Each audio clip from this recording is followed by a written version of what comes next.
जो ब्यूरोक्रेट्स हैं उसमें बहुत सारे लोग रिटायर्ड हैं, बहुत सारे लोग वर्किंग में भी हैं, और केवल मध्य प्रदेश के ही नहीं बल्कि अन्य राज्यों के जो ब्यूरोक्रेट्स हैं, अन्य सेवाओं के जो अधिकारी हैं, वो भी मेरे साथ हैं। मैं पिछले 8-10 वर्षों से इस विचार के साथ काम कर रहा था और इसलिए बड़ा ग्रुप मैंने इंटरनली बना लिया, और आज उन सब लोगों ने मतलब बहुत सारी मुझे मदद भी की है।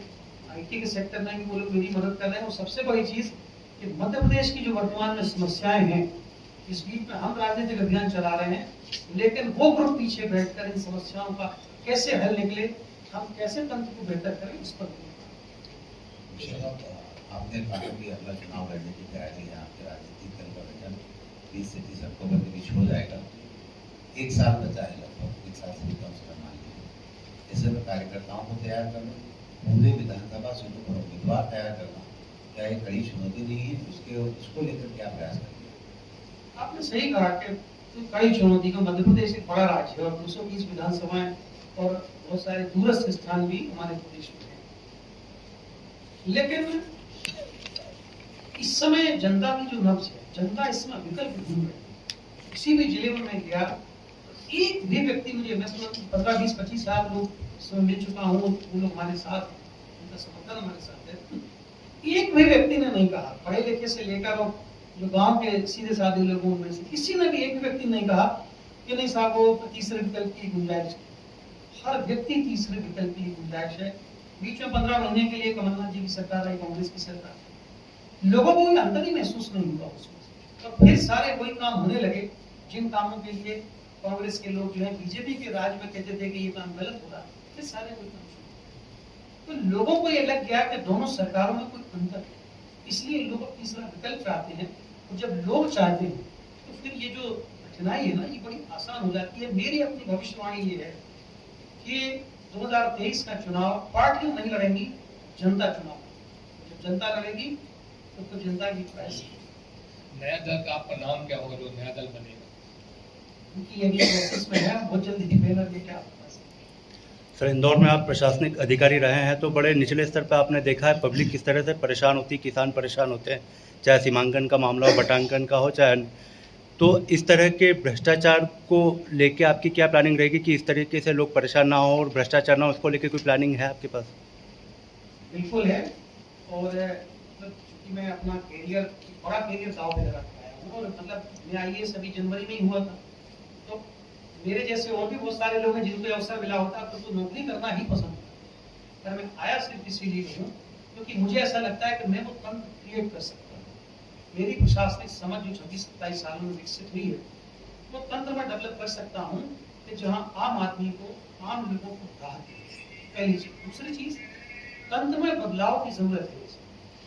जिम्मेदारी जो है, लोगों को आप जिम्मेदारी दें। अभी क्या हो रहा है, पूरा जो तंत्र है वो IAS IPS लोगों के हवाले है, और नेता जो है वो केवल वोट के चक्कर में लगे हुए हैं।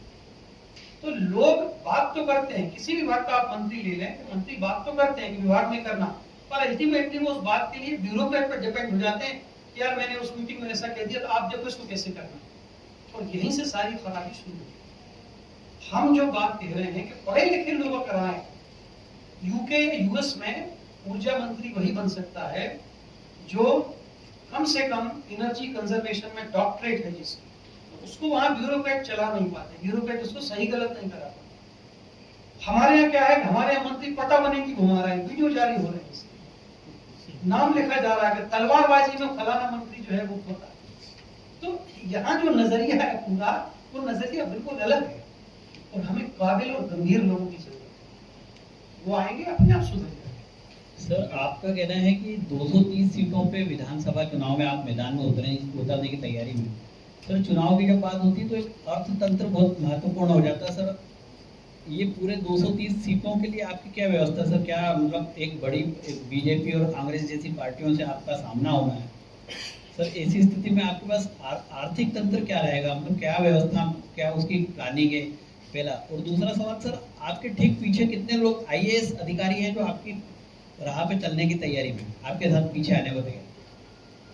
पहले प्रश्न का मैं जवाब आपको दूं कि अर्थतंत्र जो है वो चुनाव में आजकल बहुत महत्वपूर्ण है, और जैसे जैसे समय आगे बढ़ रहा है हर चुनाव और खर्चीला होता है, ये बात सच है, मैं स्वीकार करता हूं।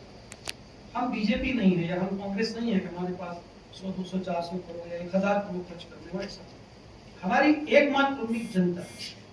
क्योंकि जनता इस समय बदलाव चाहती है, तो हमारा एक ही काम रह जाता है कि अर्थतंत्र के बजाय हमें ज्यादा चिंता इस बात की है कि हमारी बात लोगों तक पहुंचे और हम लोगों को ये विश्वास दिला पाए कि हम या हमारा ग्रुप जो है, जो हमारे साथ है, वो बेहतर करें। अर्थतंत्र जरूरी है, इस पर जोर है, लेकिन नागरिकों का जो सोच समझ है और नागरिकों की मन की जो पिछले 25-30 आप देखो 25-30 साल में एक पूरी पीढ़ी निकल गई, उस पीढ़ी को न रोजगार मिला, न स्वास्थ्य मिला, शिक्षा। अब लोग इस बात को समझते हैं, इसलिए अब मुझे नहीं लगता कि मतलब अर्थतंत्र जो है वो प्रभावित बहुत ज्यादा होता है इसके समय। दूसरा सवाल जो आपने पूछा कि IAS IPS कितने हैं, कारवा चलता है, बहुत सारे लोग जो है वो साथ में हो जाते हैं और अभी भी बहुत सारे लोग हैं।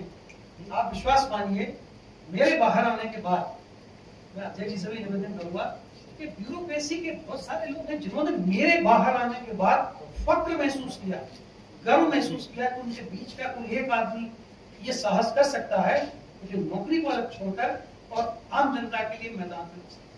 अब वो कहेंगे नहीं क्योंकि इस समय वो उनको नौकरी करनी आगे तो नहीं कहेंगे, लेकिन ये फक्र उनके अंदर है, इसका मतलब उनके अंदर भी दर्द है।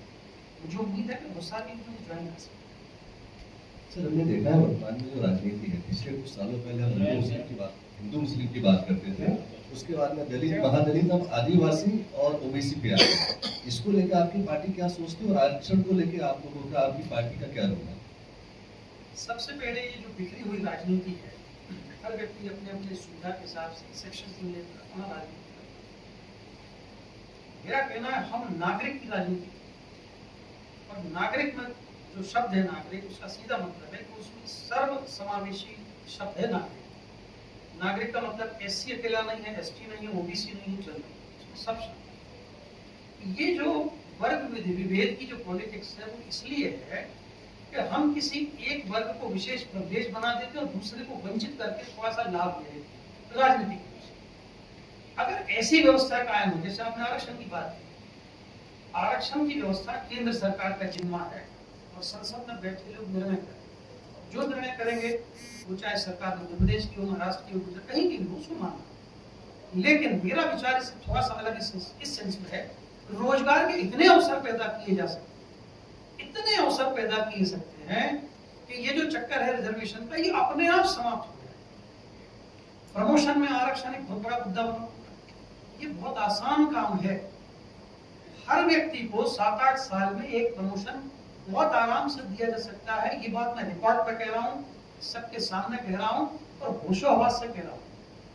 हाँ, सीनियर ब्यूरोक्रेट नहीं मानेंगे इसको, क्यों? क्योंकि वो देना नहीं चाहते, वो नीचे के लोगों को एम्पावर नहीं करना चाहते। कोई PS नहीं चाहता कि कोई छोटा कर्मचारी सीधा उसके कमरे में आके पूछे कि साहब मेरे उस एप्लीकेशन पर क्या, ये नहीं चाहते। इसलिए लोग जो है उस चीज को रोकेंगे। अदरवाइज इतनी एम्पल अपॉर्चुनिटी है, इतना सिस्टम में, सिस्टम का अध्ययन करके आया हूँ आपके बीच में, कि सिस्टम जो है हर व्यक्ति को हर समय प्रमोशन मिलेगा। जब प्रमोशन मिलेगा तो हर आदमी को अपने काम की चिंता रहेगी, लक्ष्य पूर्ति की चिंता रहेगी, करप्शन कम से कम होगा, क्योंकि उसको चिंता है कि 7 साल बाद मेरी CR गवर्नमेंट कोई लोकायुक्त का केस बन गया तो मैं पीछे हो जाऊंगा। हम लोगों को काम नहीं करने दे रहे।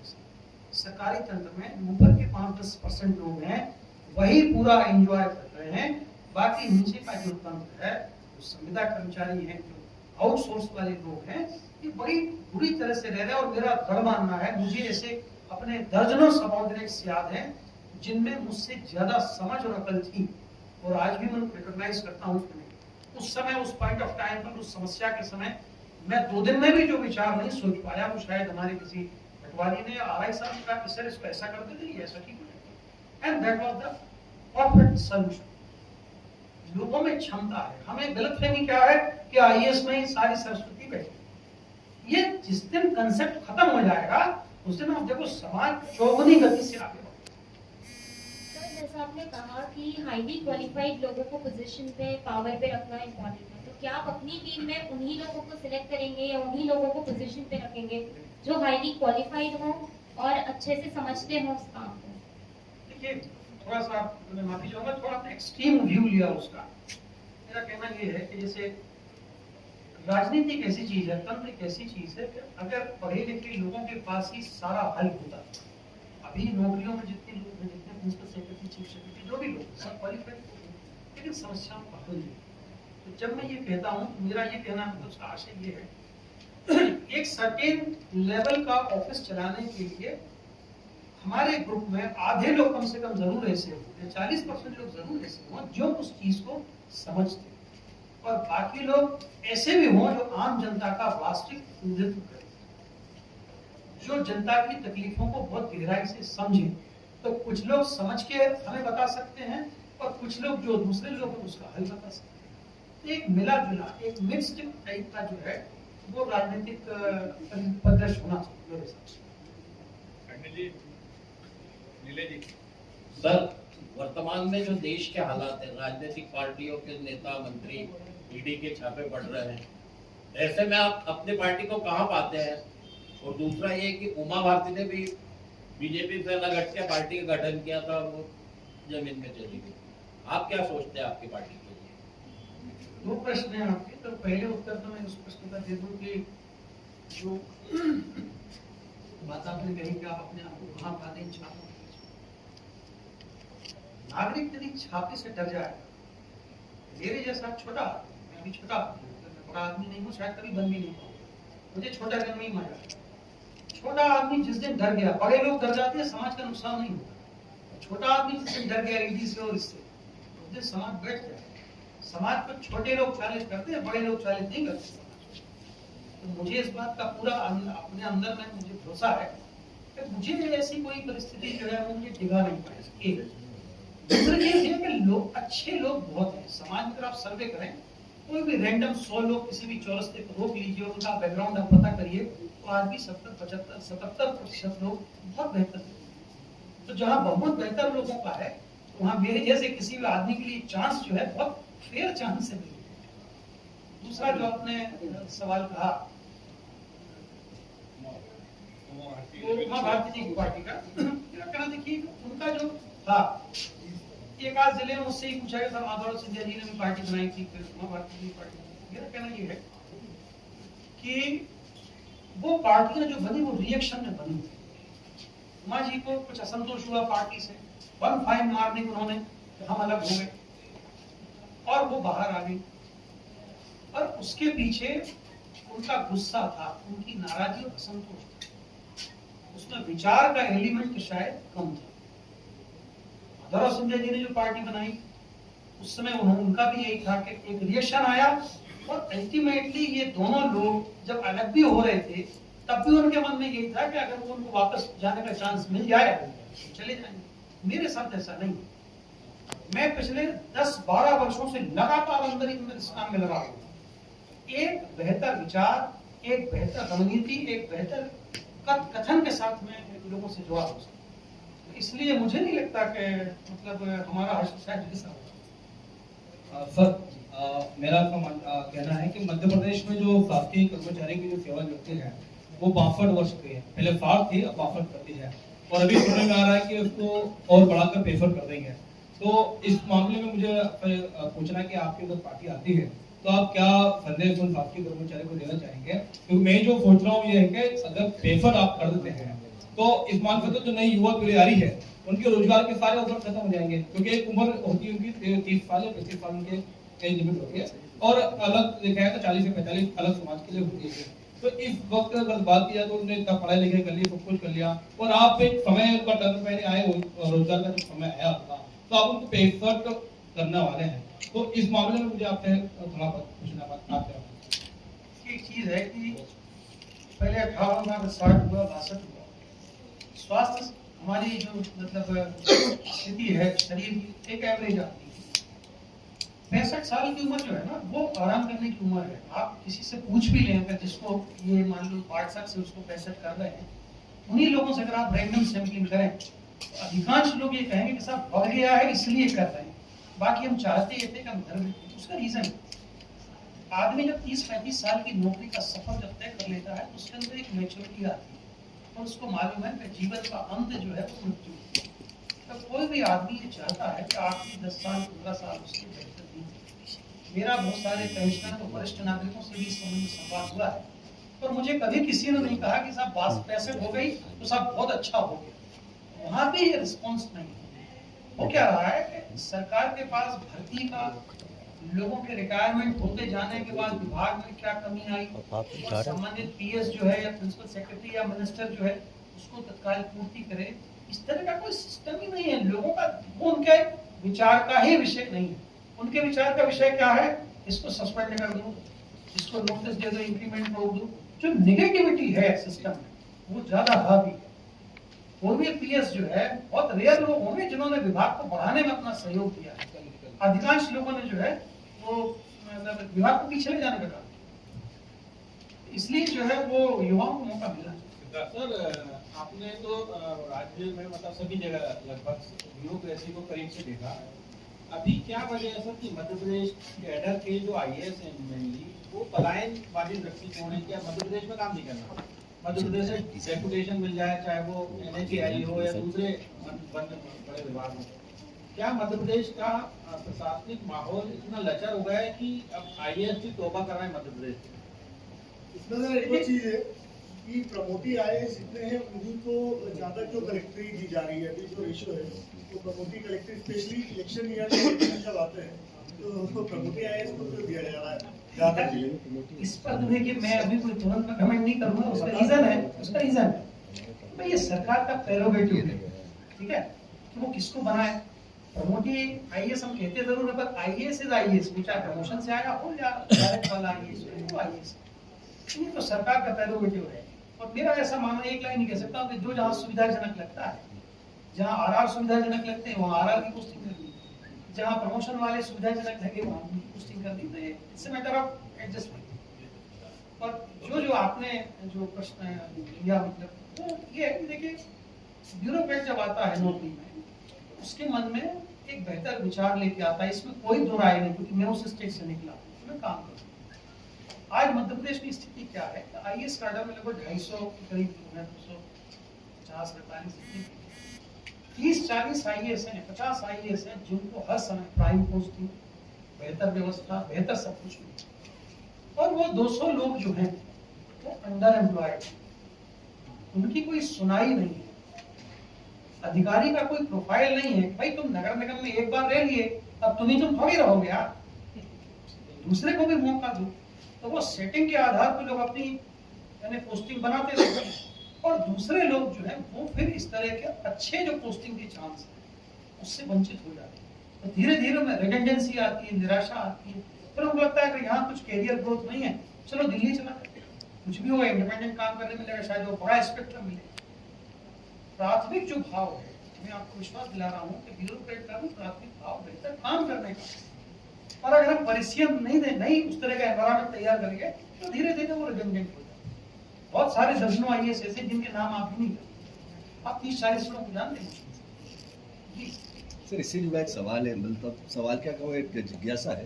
पहले तो आपने शुरुआत में कहा था कि ब्यूरोक्रेट्स जो हैं वो कटे फटे ओठों और आंखों का ऑपरेशन कर सकते हैं, और प्रदेश में कुछ ब्यूरोक्रेट्स ऐसे हैं कि जो अपने इलाके को वहाँ के एक सामंत की तरह चला रहे हैं। दूसरा, कुछ शहर ऐसे हैं, खास शहर प्रदेश में, जहाँ पे आने के बाद में अधिकारी अपनी पूरी नौकरी उन्हीं शहरों में निकालना चाहता है। तो सिस्टम में ऐसा क्या लूपहोल है कि कुछ लोग वहीं घूमते रहते हैं और बाकी वहाँ तक पहुँच नहीं पाते? देखिए सिस्टम का लूपहोल ये है कि जो ट्रांसफर पोस्टिंग जिस आदमी के पास है, चाहे नेता हो चाहे सीनियर ब्यूरोक्रेट, वो अपनी सुविधा के हिसाब से आदमी को चुन लेते हैं। उनको लगता है कि इस शहर में जो व्यक्ति उनके लिए सुविधा है, जो लोग मतलब राजनीतिक पदों पर, उनको लगता है कि ये व्यक्ति हमारी ज़्यादा बेहतर व्यवस्थाएं कर पाएगा या हमारी ज़्यादा बेहतर बात मान पाएगा, इसके जरिए हम चीज़ों को मैनेज कर सकते हैं, उस आदमी को चांस मिलता है। पर बहुसंख्य लोग आज भी ऐसे, मैंने आपको 250 में से 200 लोग ऐसे जो शायद उतना नहीं कर एडजस्टमेंट कर सकते, इसीलिए भी सिस्टम से बाहर।